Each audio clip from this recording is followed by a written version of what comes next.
கர்த்தருடைய இனிய நாமத்திற்கு ஸ்தோத்திரம். Tamil gospel school YouTube channel வழியாக இயேசு கிறிஸ்து நாமத்தினாலே உங்களை வாழ்த்தி வரவேற்கிறேன். நாம் இன்று பார்க்க போகிற தலைப்பு கோதுமையா கலையா, நம்மை நாமே சோதித்தருகிற ஒரு வேத பாடம். நாம் எடுத்து வாசிப்போம். மத்தேயு 13:24-25. வேறொரு உவமையை அவர்களுக்கு சொன்னார். பரலோக ராஜ்யம் தன் நிலத்தில் நல்ல விதையை விதைத்த மனுஷனுக்கு ஒப்பாய் இருக்கிறது. மனுஷர் நித்திரை பண்ணுகையில் அவனுடைய சத்துரு வந்து கோதுமைக்குள் களைகளை விதைத்து விட்டு போனான். வேறொரு உவமையை அவர்களுக்கு சொன்னார். பரலோக ராஜ்யம் தன் நிலத்தில் நல்ல விதையை விதைத்து மனுஷனுக்கு ஒப்பாய் இருக்கிறது. பரலோக ராஜ்யம் அதோடைய ரகசியத்தை குறித்து அங்க சீஷர்களோட பேசிக்கொண்டிருக்கிறார். அந்த இடத்துல தன்னிலம் என்பது அங்கு விளக்கம் சொல்லும் போது உலகம் என்று சொல்லுவோம். இது கிறிஸ்துவ உலகத்தை குறிக்கிறது. ஏன்னா தன்னிலத்தில் தான் தன்னுடைய வேத வார்த்தையை விதைக்க முடியும். அவர் அந்த இடத்துல தன்னிலத்தில் கோதுமையை விளைத்தார். அது விளைக்கும் பொழுது சத்ரு கோதுமைகளுக்குள் களைகளை விதைத்து விட்டு போனார். கோதுமைகளுக்குள் அப்படின்னா கோதுமைன்னா யாரு?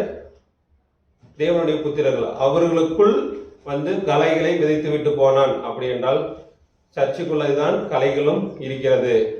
பயிரானது வளர்ந்து கதிர்விட்ட போது களைகளும் காணப்பட்டது. இப்ப இந்த களைகள் யாரு, கோதுமை யாரு என்று ஆண்டவரே விளக்கம் கொடுக்கிறார். ஆண்டவர் தனித்து இருக்கும் பொழுது சீஷர்கள் இந்த களைகளை பற்றின ஊமையை குறித்து ஆண்டவரிடம் விளக்கம் கேட்டனர். அதற்கு அவர் 37வது வசனத்தில் சொல்லுகிறார், நல்ல விதையை விதைக்கிறவன் மனுஷகுமாரன், நிலம் உலகம்.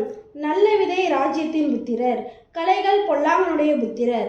அவைகளை விதைக்கிற சத்துரு பிசாசு. அறுப்பு உலகத்தின் முடிவு, அறுக்கிறவர்கள் தேவதூதர்கள். ஆதலால் களைகளை சேர்த்து அக்னியினால் சுட்டரிக்கிறது போல இவ்வுலகத்தின் முடிவிலே நடக்கும். அவர் பிரதியுத்தரமாக நல்ல விதையை விதைக்கிற மனுஷகுமாரன், அந்த மனுஷன் இயேசு கிறிஸ்து.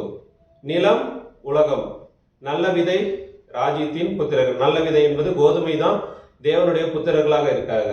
அவருடைய வார்த்தையின்படி கேட்டு அந்த உபதேசத்தில் கை கொண்டிருக்கிறவர்கள் கோதுமை. கலை பொல்லாங்கின் புத்திரர்கள். இது பிசாசினால் ஏற்படுத்தப்பட்ட புத்திரர்கள். இந்த இடத்துல நாம் கோதுமையா கலையா அப்படின்னும் போது நம்ம கலையை வெளி உலகத்திலோ வேற மதத்தில் தேடிக்கொண்டிருக்கிறோம். கிறிஸ்துவத்தில் தான் கோதுமையும் கலையும் கலந்து இருக்கிறது. அந்த கலைகளை குறித்து நம்ம பார்க்கும் பொழுது நம்ம 1 பேதுரு 4:17 படிக்கும்போது அனைவரும் அறிந்த ஒரு வசனம், நியாய தீர்ப்பு தேவனுடைய வீட்டில் துவங்கும் காலமாய் இருக்கிறது. அது முந்தி நம்மிடத்தில் உண்டானால் சுவிசேஷத்திற்கு கீழ்ப்படியாதவர்கள் நிலைமை என்னவா இருக்கும்? அப்ப சுவிசேஷத்திற்கு கீழ்ப்படியாதவர்கள் வெளியில இருக்காங்க.